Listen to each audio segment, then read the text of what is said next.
अब महात्मा जी बात कही तो विश्वास तो हो ही गया।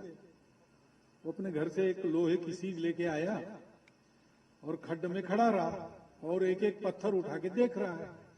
उठाना, उस सीख को लगाना, फिर देखना, नहीं हुआ सोने की, फेंक देना, दूसरा उठाना, फिर से लगाना, देखना, फेंक देना, उठाओ, लगाओ, देखो, फेंको, जैसे आपने 1, 2, 3, 4 में व्यायाम योग किए, वैसा उसका अकेले का व्यायाम योग शुरू हो गया। उठाओ, लगाओ, देखो, फेंको, उठाओ, लगाओ, देखो, फेंको।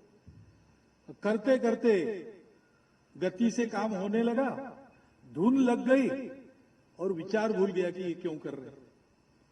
तो कभी एक बार उसके हाथ में वो पत्थर आया, उसने सीख को लगाया, सीख सोने की बन गई, आंखों ने देखा, लेकिन भूल गए थे क्या करना है, क्यों देखना है, क्या देखना है।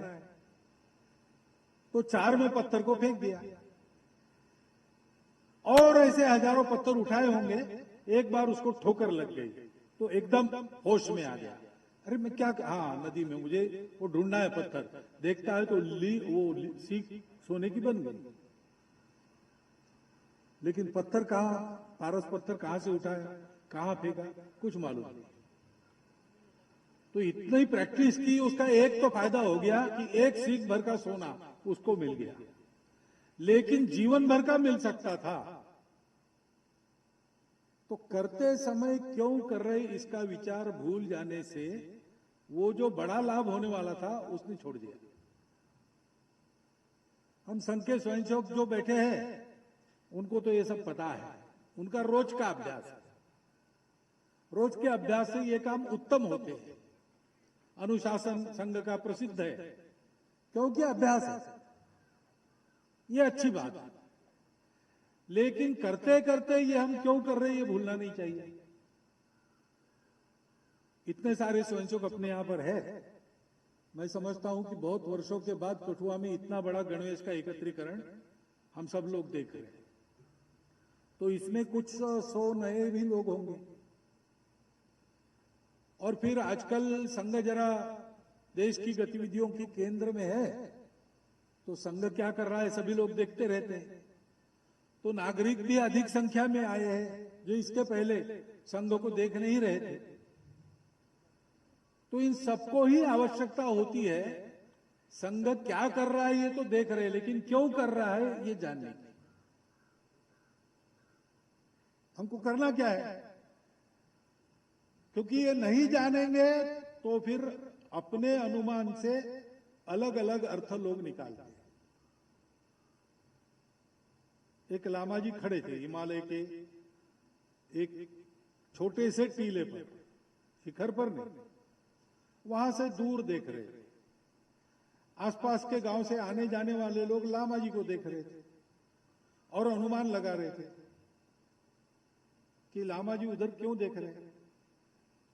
तो किसी ने कहा कि वहां से वो सीनरी अच्छी दिखती होगी।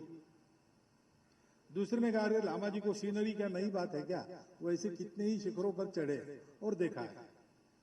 वो तो दूर से किसी को देख रहे होंगे, कुछ चल रहा होगा दूर तक तो वो देख रहे होंगे। तीसरे ने कहा अरे वहां क्या चल रहा है, कोई चल के आता होगा उसकी प्रतीक्षा कर रहे, तो दूर से निहार रहे कि आ रहा है कि नहीं आ रहा। फिर एक ने पूछ ही लिया लामा जी को कि लामा जी वहां खड़े होके आप क्या देख रहे हैं। तो बोले जो दिख रहा है वो देख रहा हूं। तो बोले क्यों देख रहे हैं। नहीं ऐसे ही मन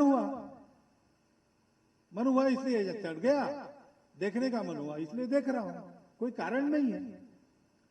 लेकिन नीचे जो लोग थे उनका कभी विश्वास नहीं हुआ कि ऐसा है, लेकिन वास्तव में लामा जी वही कर रहे थे। उनका मन हुआ टीले पर चढ़ो, देखो, देखा।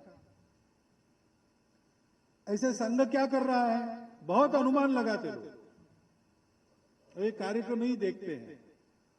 तो गीत सुन के कोई कहता है कि इनकी कोई संगीतशाला होगी अखिल भारतीय, युद्ध वगैरह देखा तो वे मार्शल आर्ट्स क्लब है, all India martial arts club. गणवेश वगैरह में तो ये पैरामिलिट्री वाले लोग हैं, ऐसा लोग मानते हैं। अब राजनीतिक दल में भी इसके कुछ स्वयंसेवक है तो आजकल प्रसिद्ध हो गए, तो फिर खबरें छपती है कि वो संघ के सरसंघ चालक आए हैं और चुनाव के लिए स्वयंसेवकों की नब्ज टटोल रहे हैं। मैं तो जानवरों का डॉक्टर हूं, मनुष्यों की नब्ज नहीं टटोलता, सीखा नहीं मैंने, लेकिन ऐसे अनुमान लगा। अनुमान के जगह प्रत्यक्ष है, अंदर आके देखना, जो है वो दिख जाएगा, समझ जाएंगे। अंदर आकर देखने के लिए भी थोड़ा सा भरोसा चाहिए कि गलत जगह अंदर नहीं जा रहे, तो बाहर आना ही मुश्किल हो जाएगा। इसलिए कुछ बातें मैं आपके सामने रखता हूं, स्वयं सेवकों के पुनर्स्मरण के लिए और बाकी लोगों के जानने के लिए।